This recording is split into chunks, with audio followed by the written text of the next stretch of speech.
Hello my perfect family, कैसे हो आप सब लोग। आई होप कि आप सभी बहुत ही अच्छे होंगे। तो आज के लेक्चर में हम लोग बात करेंगे कॉम्प्लेक्सोमेट्रिक टाइट्रेशन के बारे में। ठीक है, वैसे तो मैंने सोचा था इसको एक ही वीडियो में पूरा कवर कर देंगे, बट यहाँ पे मेरी मोबाइल में कुछ एक्सपोर्टिंग प्रॉब्लम हो चुकी है, ज़्यादा लंबी वीडियो एक्सपोर्ट ही नहीं हो पा रही है। ठीक है, तो इसको हम लोग यहाँ पे 2 पार्ट में कवर करेंगे और दूसरा पार्ट आप लोग को कल सुबह ही देखने को मिल जाएगा। तो कॉपी और पेन लेके आप लोग बैठ जाइए और हम लोग अपना आज का वीडियो स्टार्ट करते हैं। तो देखो यहाँ पे कॉम्प्लेक्सोमेट्रिक टाइट्रेशन आखिर होता क्या है। तो देखो यहाँ पे हम लोग टाइट्रेशन बहुत पढ़ते हुए चले आ रहे हैं। ठीक है, और अगर अभी तक आप लोगों ने जो है प्रीवियस वीडियोस देख रखी हैं तो टाइट्रेशन के बारे में बहुत अच्छे से पता चल चुका होगा। तो यहाँ पे ये कॉम्प्लेक्सोमेट्रिक टाइट्रेशन क्या है। तो देखो यहाँ पे ये वाली टाइट्रेशन तो और भी बहुत ज़्यादा सिंपल है। ठीक है, यहाँ पे प्रेसिपिटेशन टाइट्रेशन में तो चलो प्रेसिपिटेट वगैरह बन रहा था, यहाँ पे कुछ नहीं, बिल्कुल सिंपल टाइट्रेशन होनी है। यहाँ पे बस ना थोड़ी चीज़ों का नाम चेंज कर दिया गया है, इसीलिए इसका नाम हो गया है कॉम्प्लेक्सोमेट्रिक टाइट्रेशन। अभी आप लोग इसको बहुत ही सिंपली समझो। ठीक है, इसमें हमारा क्या होगा, इसमें हमारा सबसे पहले हमारा होगा यहाँ पे टाइट्रेंट, है ना, बिल्कुल हमारा बिल्कुल सेम टाइट्रेशन वाली सारी चीज़ें। बस अभी देखना यहाँ पे बस थोड़ा सा नाम चेंज है, बाकी सब कुछ बहुत ही सिंपल हो रहा है। तो ये हो गया हमारा यहाँ पे टाइट्रेंट, ठीक है, ओके। और ये हो गया हमारा यहाँ पे क्या हो गया, एनालाइट। तो मान लेते हैं कि हमारा टाइट्रेंट जो है ए हो गया। ठीक है, मान लेते हैं कोई ए टाइट्रेंट है हमारे पास, और मान लेते हैं हमारे पास कोई बी एनालाइट है। अब देखो आप लोग को पता है कि टाइट्रेशन में क्या होती है, टाइट्रेंट हमारा एनालाइट में आके गिरना चालू होता है तो ए और बी के बीच में यहाँ पे रिएक्शन होगी, है ना, यानी कि आप कह सकते हो कि ए और बी के बीच में यहाँ पे रिएक्शन होगी और बनेगा क्या, मान लो आप लोग कह सकते हो कि बन गया हमारा ए बी। तो देखो यहाँ पे कुछ है नहीं, बस सिंपल सी चीज़ें हैं। यहाँ पे कर क्या देंगे, इस ए बी को हम लोग बोल देते हैं कॉम्प्लेक्स। ठीक है, यानी कि जब ये ए और बी यानी कि टाइट्रेंट और एनालाइट जब यहाँ पे रिएक्ट करेंगे तो जो हमारा यहाँ पे प्रोडक्ट बनेगा, ठीक है, उसको हम लोग यहाँ पे कॉम्प्लेक्स बोल देते हैं और इसी वजह से इस टाइट्रेशन का नाम हमारा क्या हो जाता है, कॉम्प्लेक्सोमेट्रिक टाइट्रेशन। तो कुछ है नहीं यार, देखो ठीक है, बाकी अभी आप लोग को थोड़ा जो चीज़ें हैं वो आप लोग को बाकी लेक्चर में समझ में आ जाएंगी। तो बात करें हम लोग यहाँ पे कॉम्प्लेक्सोमेट्रिक टाइट्रेशन की, तो ये हमारी एक ऐसी टाइप की टाइट्रेशन है जो कि हमारे यहाँ पे बेस होती है कॉम्प्लेक्स फॉर्मेशन पे between the analyte and titrant. ठीक है, यानी एनालाइट और टाइट्रेंट जब यहाँ पे रिएक्ट करेंगे तो हमारा एक कॉम्प्लेक्स बनेगा। अब कॉम्प्लेक्स उसको क्यों बोलते हैं तो थोड़ा सा यहाँ पे होता है, अभी उसको हम लोग आगे देखेंगे, परेशान मत हो। ठीक है, अब इसको हम लोग यहाँ पे देखो चिलेटोमेट्रिक टाइट्रेशन के नाम से भी जानते हैं। अब ऐसा क्यों होता है, तो ये सारी चीज़ें अभी आप लोग को धीरे धीरे आगे चल के वीडियो में पता चल जाएंगी। देखो मैं आप लोगों से एक बात बोल रहा हूँ कि एनालिसिस हमारा एक ऐसा सब्जेक्ट है जिसमें आप लोगों को हो सकता है कि स्टार्टिंग में चीज़ें ना समझ में आए, बट जैसे जैसे वीडियो में आगे बढ़ते जाओगे चीज़ें अपने आप क्लियर होती चली जाएंगी। और यहाँ पे जो हमारी कॉम्प्लेक्सोमेट्रिक टाइट्रेशन है, अब देखो ये हमारे यहाँ पे मेन चीज़ है कि ये हमारी जो है मेनली जो है मेटल आयंस के डिटर्मिनेशन में यूज की जाती हैं। तो यहाँ पे देखो अब हम लोग थोड़ा समझते हैं कि इस टाइट्रेशन को हम लोग यहाँ पे कॉम्प्लेक्सोमेट्रिक टाइट्रेशन क्यों बोलते हैं, कुछ तो स्पेशल बात होती होगी। तो यहाँ पे होता क्या है, ध्यान से समझना। ये हो गया हमारा यहाँ पे टाइट्रेंट, ठीक है, और ये हो गया हमारा यहाँ पे एनालाइट। तो यहाँ पे देखो एक्चुअल में होता क्या है कि ये जो हमारा एनालाइट है ना, एक्चुअल में ये होते हैं हमारे यहाँ पे मेटल आयंस। समझ रहे हो बात को, यानी कि एनालाइट के अंदर हमारा मेटल्स होते हैं, मेटल्स, सिंपल। ठीक है, और जो हमारा यहाँ पे टाइट्रेंट होता है, ठीक है, टाइट्रेंट, तो ये भी हमारा एक स्पेशल टाइप का वर्ड इसके लिए हम लोग यूज कर लेते हैं, तो वो होता है हमारा यहाँ पे लिगेंड। ठीक है, यानी हमारे टाइट्रेंट यहाँ पे क्या होते हैं, लिगेंड्स। ठीक है, और एनालाइट हमारा क्या होता है, मेटल आयंस। मेटल आप लोग को पता है ना, हमारे पीरियोडिक टेबल में मेटल होते हैं, नॉन मेटल होते हैं। तो जो हमारे मेटल्स होते हैं जब उसका हम लोग यहाँ पे डिटर्मिनेशन करते हैं तो उसको हम लोग यहाँ पे कॉम्प्लेक्सोमेट्रिक टाइट्रेशन के अंदर जो है पढ़ते हैं। ठीक है, अब यहाँ पे देखो टाइट्रेंट हमारा क्या होता है, लिगेंड्स होते हैं। अब लिगेंड्स क्या होते हैं अभी आप लोग को आगे वीडियो में पता चलेगा। बाकी देखो यहाँ पे एक चीज़ आप लोग समझ गए कि एनालाइट हमारा क्या हो गया, मेटल आयंस, टाइट्रेंट हमारा क्या हो गया, लिगेंड्स। तो यहाँ पे इंडिकेटर कैसे पीछे रह जाए, इसका भी कुछ स्पेशल नाम होना चाहिए।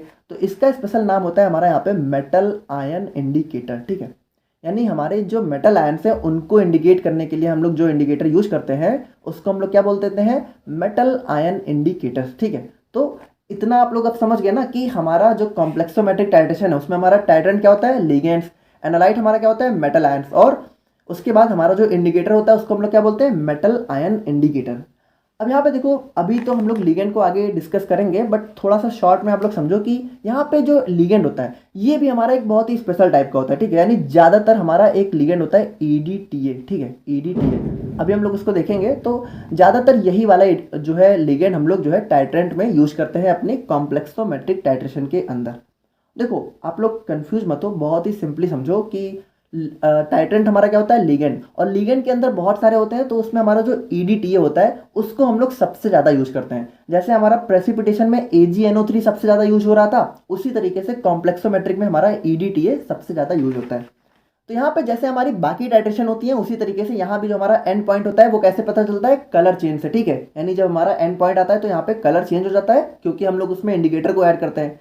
अब यहाँ पे देखो थोड़ी सी अलग टाइप की रिएक्शन होती है, अभी उसको हम लोग आगे देखेंगे।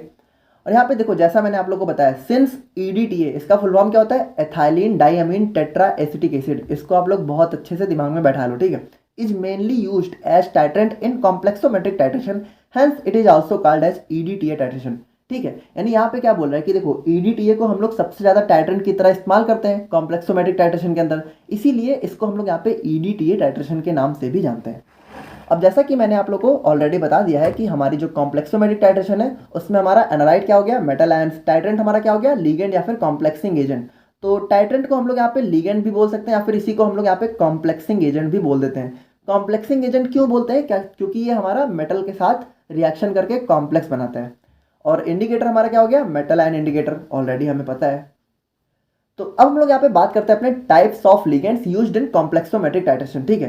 तो जो हमारा कॉम्प्लेक्सोमेट्रिक टाइट्रेशन है उसके अंदर हम लोग जो है 3 तरह के लिगेंड्स यूज करते हैं। तो पहला होता है हमारा यहाँ पे यूनिडेंटेट या फिर मोनोडेंटेट, और दूसरा होता है बाइडेंटेट, और थर्ड होता है हमारा यहाँ पे मल्टीडेंटेट, या फिर इसी को हम लोग यहाँ पे पॉलीडेंटेट के नाम से जानते हैं। अब ये सब क्या है, तो इसको बहुत ही सिंपली समझो। जैसे कि हमारा जो मोनोडेंटेट है, तो इसके अंदर देखो क्या होगा, इसके अंदर सिर्फ सिंगल डोनर एटम होता है। अब ये डोनर एटम का क्या चक्कर है, तो इसको आप लोग देखो ध्यान से समझो। जैसे कि ये हमारा मान लो हमारा कोई मेटल हो गया, ठीक है, मेटल, और ये हमारा यहाँ पे मान लो हमारा लिगेंड हो गया, ठीक है। तो यहाँ पे होता क्या है, देखो यहाँ पे हमारा खेल होता है लोन पेयर ऑफ इलेक्ट्रॉन पे। अब हम लोग यहाँ पे बहुत डिटेल में नहीं जाएंगे, आप लोग ऊपर ऊपर से समझो कि यहाँ पे देखो इसके पास होते हैं लोन पेयर ऑफ इलेक्ट्रॉन, ठीक है, लिगेंड्स के पास, ठीक है। तो ये यहाँ पे क्या करता है, देखो ये यहाँ पे इसी से जो है मेटल के साथ जो है अट्रैक्ट होता है, ठीक है। यानी जो हमारा लिगेंड और मेटल है, ठीक है, इसके बीच में एक बॉन्ड बनता है, और इस बॉन्ड को हम लोग क्या बोलते हैं, इस बॉन्ड को हम लोग बोलते हैं कोऑर्डिनेट कोवैलेंट बॉन्ड, ठीक है, कोऑर्डिनेट कोवैलेंट बॉन्ड। अब देखो आप लोग को ज़्यादा परेशान होने की जरूरत नहीं है, हम लोग को उतना डिटेल में नहीं पढ़ना है। देखो लिगेंड हमारा क्या होता है टाइट्रेंट, मेटल हमारा क्या होता है एनालाइट। तो टाइट्रेंट और हमारा एनालाइट के बीच में जब रिएक्शन होती है तो हमारा क्या होता है, इन दोनों के बीच में कॉम्प्लेक्स बनता है। और ये कॉम्प्लेक्स कैसे बनता है, जब इन दोनों के बीच में यहाँ पे बॉन्ड वगैरह बनते हैं। तो यहाँ पे देखो मोनोडेंटेट का क्या मतलब है, मोनोडेंटेट का मतलब है कि यहाँ पे इसके पास सिर्फ सिंगल पेयर ऑफ इलेक्ट्रॉन होंगे, ठीक है, यानी सिंगल डोनर एटम होगा। और बाइडेंटेट की बात करें तो यहाँ पे देखो बाई मतलब क्या हो गया, दो, तो इसके पास दो डोनर एटम होंगे। जैसे कि इसका हमारा एक एग्जांपल होता है यहाँ पे जो है हमारा यहाँ पे होता है एथाइलिन डाइअमीन, ठीक है। तो यहाँ पे देखो इसके पास यहाँ पे क्या है, इसके पास देखो एक लोन पेयर इसके पास है और एक लोन पेयर इसके पास है। देखो ये पूरा हो गया हमारा यहाँ पे एथाइलिन डाइअमीन, ठीक है। ये हमारा क्या हो गया बाइडेंटेट लिगेंड। तो इसके पास देखो दो यहाँ पे डोनर एटम है। तो मान लो हमारे यहाँ पे कोई मेटल है, ठीक है, मेटल, तो ये यहाँ पे देखो ये इसके साथ दो तरीके से यहाँ पे दो तरीके से जोड़ सकता है, ठीक है, यानी दो जगह से। तो समझ रहे हो, बिल्कुल वो वाला है। और बात करें हम लोग यहाँ पे मल्टी डेंटेट लिगेंड्स की, तो यहाँ पे देखो इसी के अंदर आ जाता है हमारा EDTA। तो ये हमारा जो है सबसे ज़्यादा यूज होते हैं। और इनके अंदर क्या होता है, इनके अंदर मोर देन 2 डोनर एटम, यानी कि इनके अंदर 2 से ज़्यादा डोनर एटम हमें देखने को मिलते हैं। अब देखो जो हमारा यहाँ पे EDTA है, ठीक है, तो इसका स्ट्रक्चर हमारा जो है हमें कुछ इस टाइप का देखने को मिलता है। देखो यहाँ पे इस COO के साथ यहाँ पे H भी जुड़ा रहता है, लेकिन जब ये हमारा जो है कॉम्प्लेक्स फॉर्म करने वाला होता है, ठीक है, तो यहाँ पे ये H जो है अलग हो जाते हैं। अब देखो इसके पास होते हैं 6 डोनर एटम, ठीक है। देखो एक हमारा यहाँ इसके पास, ठीक है, दूसरा इसके पास, और ये जो 4 हमारे यहाँ पे माइनस दिख रहे हैं आप लोग को, तो ये भी हमारे यहाँ पे 4, यानी देखो 1 2 3 4 5 6, यानी हमारा ये होता है EDTA। और EDTA के पास क्या होता है 6 डोनर एटम होते हैं, ठीक है। तो ये हमारा क्या होता है एक मल्टी डेंटेट या फिर पॉलीडेंटेट लिगेंड, ठीक है। अब यहाँ पे देखो ये जो हमारे मोनोडेंटेट लिगेंड्स होते हैं, ठीक है, इसको हम लोग यहाँ पे चिलेट्स के नाम से भी जानते हैं, ठीक है। यानी मोनोडेंटेट को हम लोग यहाँ पे चिलेट्स भी बोलते हैं, और इसीलिए हम लोगों ने स्टार्टिंग में देखा था हमारी कॉम्प्लेक्सोमेट्रिक टाइट्रेशन को हम लोग यहाँ पे चिलेटोमेट्रिक टाइट्रेशन के नाम से भी जानते हैं। तो अब हम लोग यहाँ पे अपने EDTA को भी थोड़ा सा डिस्कस कर लेते हैं, क्योंकि ये हमारा सबसे ज़्यादा कॉम्प्लेक्सोमेट्रिक टाइट्रेशन के अंदर हमें देखने को मिलने वाला है। तो EDTA का फुल फॉर्म हमारा क्या होता है, इथाइलिन डाइअमीन टेट्रा एसिटिक एसिड। देखो इसको आप लोग याद कर लो, ठीक है। और ये हमारा क्या होता है मल्टी डेंटेट लिगेंड्स, यानी इसके पास 1 2 से ज़्यादा डोनर एटम होते हैं। इसको हम लोग यहाँ पे चिलेट्स के नाम से भी जानते हैं, ठीक है। अब यहाँ पे देखो एक जो सबसे इंपॉर्टेंट चीज़ की जो हमारा EDTA है, ये जनरली जो है वाटर में इनसॉल्युबल होता है। ठीक है। तो हम लोग यहाँ पे क्या करते हैं कि जो हमारी कॉम्प्लेक्सोमेट्रिक टाइट्रेशन है उसमें हम लोग इसका जो एक सॉल्ट फॉर्म होता है डाई सोडियम EDTA, ठीक है, यानी सोडियम के साथ कंबाइंड फॉर्म में हम लोग इसको यूज करते हैं, जो कि हमारा क्या होता है वाटर सॉल्युबल होता है। और यहाँ पे जैसा कि हमें पता है it is most widely used as titrant in complexometric titration, ठीक है, यानी टाइट्रेंट के रूप में सबसे ज़्यादा हमें EDTA देखने को मिलने वाला है। अब इसके केमिकल फॉर्मूला की बात करें तो ये हमारा क्या होता है C10H16N2OH, ठीक है, और मॉलिक्यूलर वेट की बात करें तो हमारा 292.24 ग्राम पर मोल। अब देखो यहाँ पे इसका स्ट्रक्चर आप लोग थोड़ा सा ध्यान से समझने की कोशिश करना, ठीक है। यहाँ पे देखो इसके स्ट्रक्चर में देखो जब तक ये रिएक्ट नहीं कर रहा है, ठीक है, यानी जब तक इसकी रिएक्शन नहीं होने वाली है तब तक ये हमें जो है इस फॉर्म में देखने को मिलता है। यहाँ पे देखो मैंने आप लोग को जो अभी स्ट्रक्चर दिखाया है उसमें आप लोग कुछ नोटिस कर पा रहे हो इन दोनों में डिफरेंस। यहाँ पे डिफरेंस है कि यहाँ पे देखो H जो है इसके साथ कंबाइंड है, ठीक है, लेकिन यहाँ पे क्या है, यहाँ पे ये H अलग हो गया, ठीक है। यहाँ पे होता क्या है कि देखो जब ये हमारा EDTA हमारे मेटल के साथ कंबाइन करने वाला होता है तो ये जो इसके H आप लोग को कॉर्नर्स में दिख रहे हैं ये हमारे क्या होते हैं अलग हो जाते हैं, ठीक है, यानी ये हमारा H+ जो अलग हो गया और ये हमारा -7 जो है अलग हो जाता है, ठीक है। और इसी की वजह से हमें जो है कुल मिलाकर 6 डोनर एटम हमें अपने EDTA में देखने को मिल जाता है। देखो समझ रहे हो ना, बिल्कुल कंफ्यूज तो नहीं हो। जो EDTA का स्ट्रक्चर है अगर वो आप लोग को बनाने को पूछेगा तो ऐसा ही होता है, ठीक है, यानी हमारा COOH जो है हमारे चारों टाइप साइड में जुड़े होते हैं, लेकिन जैसे ही ये हमारा रिएक्शन के लिए जाता है यहाँ पे जो H+ है वो हमारा अलग हो जाता है और हमें जो है 6 डोनर एटम देखने को मिल जाते हैं। अब यहाँ पे एक क्वेश्चन जो सबसे इंटरेस्टिंग है वो ये है कि हमारा EDTA को हम लोग सबसे ज़्यादा क्यों यूज करते हैं। तो देखो होता क्या है, बातों को थोड़ा सा समझने की कोशिश करना। मान लो ये हमारा मेटल एटम है तो EDTA के पास यहाँ पे देखो कितने एटम है, 6 डोनर एटम है। तो इसके पास देखो इसके पास क्या प्रॉपर्टी है कि 6 जगह से आके जुड़ेगा। जैसे कि अगर इसको हम लोग थोड़ा बनाना चाहें तो देखो एक ने यहाँ से, एक ने यहाँ से, एक ने यहाँ से, एक ने यहाँ से, ठीक है, एक ने यहाँ से और एक ने यहाँ से। देखो अब एक्चुअल में हो क्या रहा है कि ये जो हमारा मेटल है ना EDTA ने इसको पूरी तरीके से कवर कर लिया, ठीक है, यानी कि आप कह सकते हो कि इसने ना इसको पूरा चारों तरफ से इतनी अच्छे से घेर लिया है कि अब इस पे देखो इस पे कोई बाहर से कोई चीज़ अटैक नहीं कर सकती, ठीक है, यानी ये पूरा जो है एक पैक हो चुका है। तो मतलब थोड़ा सा आप लोग कह सकते हो कि इसीलिए हमारा जो EDTA है वो हम लोग यहाँ पे बहुत ज़्यादा अपने कॉम्प्लेक्सोमेट्रिक टाइट्रेशन के अंदर यूज करते हैं, ठीक है। तो अब हम लोग यहाँ पे बात करते हैं अपनी क्लासिफिकेशन ऑफ कॉम्प्लेक्सोमेट्रिक टाइट्रेशन के बारे में। तो देखो इसमें कुछ है नहीं, बहुत ही सिंपल है। इसमें हमारे 4 क्लासिफिकेशन है, जैसे पहला हो गया हमारा डायरेक्ट, दूसरा हो गया बैक, और थर्ड हो गया हमारा रिप्लेसमेंट, और फोर्थ हो गया हमारा यहाँ पे अल्कली मेट्रिक। तो देखो बात करें हम लोग यहाँ पे डायरेक्ट की तो देखो इसमें कुछ नहीं, इसमें हमारा बिल्कुल सिंपल होगा, ठीक है। हम लोग एक एनालाइट लेंगे यानी एक मेटल आयन लेंगे, ठीक है, और फिर यहाँ पे हम लोग जो है टाइट्रेंट में EDTA लेंगे, ठीक है, और सिंपल टाइट्रेशन जैसे हमारी होती है इसमें बिल्कुल हमारा कलर चेंज होगा और एट लास्ट में हमारा एंड पॉइंट आ जाएगा। अब यहाँ पे देखो ये जो हमारी जो है एसिड बेस्ड टाइट्रेशन की तरह ही होती है, ठीक है, यानी उससे सिमिलर होती है। और यहाँ पे देखो ये जो हमारी डायरेक्ट टाइट्रेशन है ना ये हमारे जो है स्लो कॉम्प्लेक्सोमेट्रिक टाइट्रेशन के लिए सुटेबल नहीं होती है, यानी जो रिएक्शन हमारी बहुत स्लो होती हैं उनके लिए हम लोग यहाँ पे डायरेक्ट का इस्तेमाल नहीं करते हैं। और बात करें हम लोग यहाँ पे बैक टाइट्रेशन की तो देखो अगर आप लोगों ने हमारा जो है वोल्हार्ड मेथड वाला लेक्चर देखा था तो उसमें हम लोगों ने क्या देखा था, उसमें हमारी बैक टाइट्रेशन हो रही थी। बैक टाइट्रेशन का क्या मतलब है, इसमें हमारी टाइट्रेशन जो है आप लोग कह सकते हो कि 2 बार होती है, ठीक है। तो ये हमारी क्या होती है, इसको हम लोग यहाँ पे इनडायरेक्ट टाइट्रेशन के नाम से भी जानते हैं। और यहाँ पे इसको हम लोग क्या करते हैं, देखो इसमें हम लोग एक्सेज अमाउंट ऑफ EDTA को लेते हैं। तो आप लोग को पता है वोल्हार्ड मेथड में हम लोग क्या कर रहे थे, एक्सेज अमाउंट ऑफ AgNO3 को ले रहे थे, ठीक है, और जो AgNO3 हमारा बच जा रहा था उसको हम लोग दोबारा से टाइट्रेट करा रहे थे। तो यहाँ पे भी देखो बिल्कुल वही सारी चीज़ें होती हैं, हम लोग जो है EDTA को हम लोग थोड़ा सा ज़्यादा लेते हैं और उसके बाद जो बच जाता है उसको हम लोग यहाँ पे दोबारा से टाइट्रेट कराते हैं, ठीक है। तो अगर आप लोग को नहीं समझ आ रहा है तो आप लोग वोल्हार्ड मेथड वाला लेक्चर देख लेना। और रिप्लेसमेंट टाइट्रेशन की बात करें तो यहाँ पे देखो होगा क्या, यहाँ पे एक मेटल जो है दूसरे मेटल को रिप्लेस कर देगा। देखो इसका नाम क्या है, रिप्लेस, यानी कि जैसे कि इसको थोड़ा सा ऐसे समझो, मान लो हमारा ये मेटल M1 है, ठीक है, और मेटल M2 है, ठीक है, और M1 ने हमारा जो है लिगेंड के साथ जो है कॉम्प्लेक्स बना लिया। तो यहाँ पे होगा क्या कि जो हमारा M2 है ना इसको यहाँ पे ये रिप्लेस कर देगा, ठीक है, यानी ये M1 की जगह आके खुद जो है लग जाएगा। अब देखो इसके अंदर बहुत सारी चीज़ें होती हैं बट यहाँ पे इतना डिटेल में हमें पढ़ना नहीं है, ठीक है, तो सिंपली आप लोग ऐसे समझ लो। और बात करें हम लोग यहाँ पे अल्कली मेट्रिक टाइट्रेशन की तो यहाँ पे देखो इसको हम लोग यहाँ पे हमारे कुछ ऐसे एनायंस होते हैं जो कि हमारे EDTA के साथ जल्दी रिएक्ट नहीं करते, ठीक है, तो उसके लिए हम लोग यहाँ पे अल्कली मेट्रिक टाइट्रेशन का यूज करते हैं। अब इसके अंदर होता क्या है, इसके अंदर हमारे जो फ्री H+ आयंस हैं वो यहाँ पे लिबरेट हो जाते हैं, यानी आप कह सकते हो कि थोड़ा सा अलग हो जाता है, ठीक है। और उसके बाद ये जो हमारे फ्री H+ आयंस हैं इसको हम लोग यहाँ पे दोबारा से अपने स्टैंडर्ड अल्कली सोल्यूशन के साथ जो है टाइट्रेट करा लेते हैं, ठीक है, यूजिंग अ सुटेबल इंडिकेटर।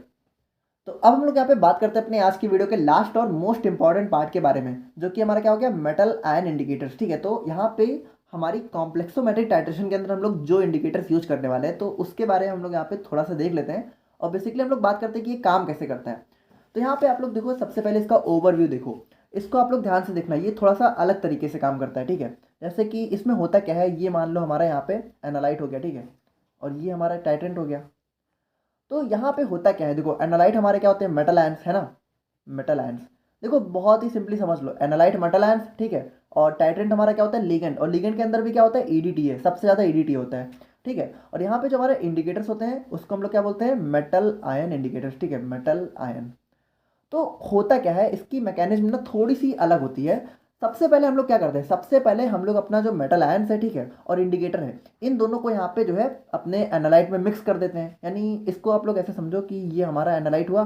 तो सबसे पहले हम लोगों ने इसमें क्या किया, मेटल आयंस, ठीक है, मान लो उसको हम लोगों ने एम से डोनेट किया, तो मेटल आयंस को ऐड किया, और उसके बाद हम लोगों ने क्या किया, अपने इंडिकेटर को ऐड किया। ठीक है, तो दोनों को इसमें ऐड कर दिया। होता क्या है, देखो होता ये है कि ये जो मेटल और इंडिकेटर है, ठीक है, ये दोनों पहले आपस में मिलकर एक कॉम्प्लेक्स बना लेते हैं। देखो यहाँ पे कॉम्प्लेक्स वर्ड का इस्तेमाल हम लोग बहुत ज़्यादा कर रहे हैं, बाकी कॉम्प्लेक्स से आप लोग कुछ कंफ्यूज मत हो, ये होता कुछ नहीं है, ऐसा समझ लो कि ये दोनों मिलके जुड़ जाते हैं, ठीक है, बॉन्ड बना लेते हैं, बाकी कुछ नहीं है। ठीक है, तो यहाँ पे जो मेटल और इंडिकेटर है, सबसे पहले इनका यहाँ पे कॉम्प्लेक्स बन जाता है। ठीक है, और ये कॉम्प्लेक्स का कलर कैसा होता है, वाइन रेड। देखो मेरी बात को आप लोग थोड़ा सा समझना, सबसे पहले हम लोग क्या करते हैं, अपने इंडिकेटर को अपने एनालाइट में मिक्स करते हैं, तो जो हमारा मेटल है और जो हमारा इंडिकेटर है, ये दोनों मिलके कॉम्प्लेक्स बनाते हैं, उसका कलर क्या होता है, वाइन रेड। अब क्या होगा, अब हम लोग यहाँ पे अपनी टाइट्रेशन को स्टार्ट करेंगे। तो होगा क्या, ये जो हमारा ईडीटी है यहाँ पे गिरना चालू होगा। ठीक है, अब यहाँ पे देखो होता क्या है, ये जो हमारा ईडीटी है ना, तो ये जैसे जैसे ये गिरना चालू होता है, ठीक है, तो ये यहाँ पे इस मेटल और इंडिकेटर के बॉन्ड को ब्रेक करना चालू कर देता है, यानी इनको तोड़ना चालू कर देता है, और ये जो हमारा मेटल है इसके साथ खुद बॉन्ड बनाना चालू कर देता है। बातों को समझना, जैसे सबसे पहला बॉन्ड हमारा किस में बना है, मेटल और इंडिकेटर के बीच में। अब जैसे ईडीटी यहाँ पे ऊपर से गिरना चालू हुआ, इसने क्या किया, इसने इसके बॉन्ड को तोड़ दिया और खुद जाके मेटल से अटैच हो गया, यानी ये हमारा हो गया मेटल प्लस ईडीटी है। ठीक है, यहाँ पे इसने खुद जाके हमारे मेटल के साथ कॉम्प्लेक्स बनाना स्टार्ट कर दिया।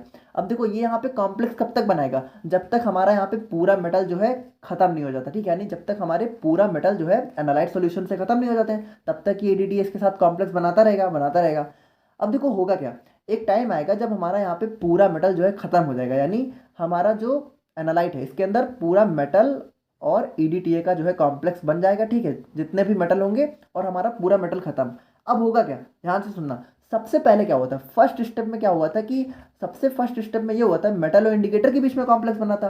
लेकिन जैसे जैसे ईडीटीए गिरना चालू हुआ, ठीक है, जैसे जैसे हमारा एंड पॉइंट आया, ठीक है, तो एंड पॉइंट पे क्या हुआ, एंड पॉइंट पे हमारा जो मेटल और इंडिकेटर है इसका पूरा बॉन्ड खत्म हो गया, जितने भी बॉन्ड थे। ठीक है, और बॉन्ड किसके बीच में बन गया, मेटल और ईडीटीए के बीच में। और हमारा इंडिकेटर क्या हुआ, इंडिकेटर हमारा अलग हो गया। समझ में आ रहा है आप लोग को, देखो बहुत ही सिंपल है। ठीक है, सबसे पहले मेटल इंडिकेटर था, और जैसे ईडीटी आया इसने तोड़ दिया, फिर ईडीटी और मेटल हो गया और इंडिकेटर अलग हो गया।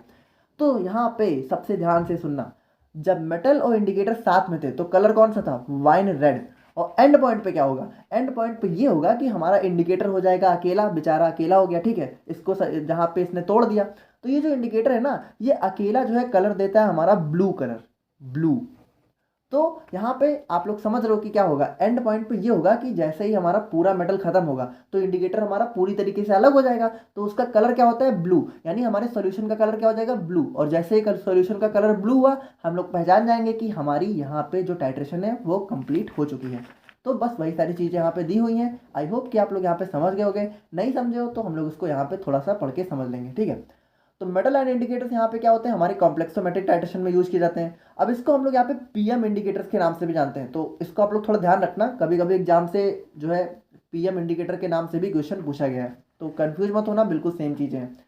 अब इसके देखो मैकेनिज्म ऑफ एक्शन की बात करें, ठीक है, तो यहाँ पे होता क्या है, देखो first we add indicator in the analyte, जैसा कि हमें पता है, और उसके बाद हमारा क्या होगा, indicator form the complex with analyte and colour of this complex is wine red, hence we can say before end point the colour of the analyte is wine red. ठीक है, यानी एंड पॉइंट से पहले क्या होगा, हमारा जो analyte उसका कलर होगा वाइन रेड। अब जैसे ही हमारा एंड पॉइंट आएगा, वहां पे क्या होगा, at the end point the titrant breaks the bond between indicator and analyte, and titrant self forms the complex with analyte which is called metal ion complex या फिर लीगेंड मेटल आयन कॉम्प्लेक्स। ठीक है, यानी जो हमारा EDTA है जो कि एक टाइप का लिगेंड है, उसने क्या किया, जैसे जैसे वो गिरना चालू हुआ उसने इंडिकेटर के बॉन्ड को तोड़ दिया, खुद जाके मेटल से जुड़ गया, और ये बॉन्ड हमारा क्या कहलाता है, लिगेंड मेटल आयन कॉम्प्लेक्स। देखो कॉम्प्लेक्स कॉम्प्लेक्स आप लोग को बस देखने को मिलेगा, बाकी कुछ होता होता है नहीं, एक टाइप का बॉन्ड होता है बस, ठीक है। हाँ, तो यहाँ पे now since the indicator gets free, ठीक है, and the free form of indicator have blue colour, hence we can say at the end point the indicator shows blue colour. ठीक है, वही सारी चीज़ें जो मैंने आप लोग को बताई, यानी एंड पॉइंट पे क्या होगा, इंडिकेटर अलग हो जाएगा, इंडिकेटर जो अलग होता है उसका कलर क्या होता है, ब्लू कलर, तो ब्लू कलर पे हमारा एंड पॉइंट आ जाएगा। ठीक है, अब हमारे कुछ कॉमनली यूज्ड इंडिकेटर्स की बात करें तो हमारा ये हो गया इरियोक्रोम ब्लैक टी हो गया, ठीक है, कैलमाइगाइट और म्यूरेक्साइड, ठीक है, और कैटाकोल वायलेट, तो ये सारे हमारे कुछ कॉमनली यूज्ड इंडिकेटर्स होते हैं जिनको हम लोग अपनी कॉम्प्लेक्सोमेट्रिक टाइट्रेशन में यूज करते हैं। तो यहाँ पे हमारा आज का लेक्चर खत्म होता है, ठीक है, और नेक्स्ट वीडियो में हम लोग बात करेंगे अपने बहुत ही important topic masking and demasking agents के बारे में, और मिलते हैं हम लोग नेक्स्ट वीडियो में। Thank you so much.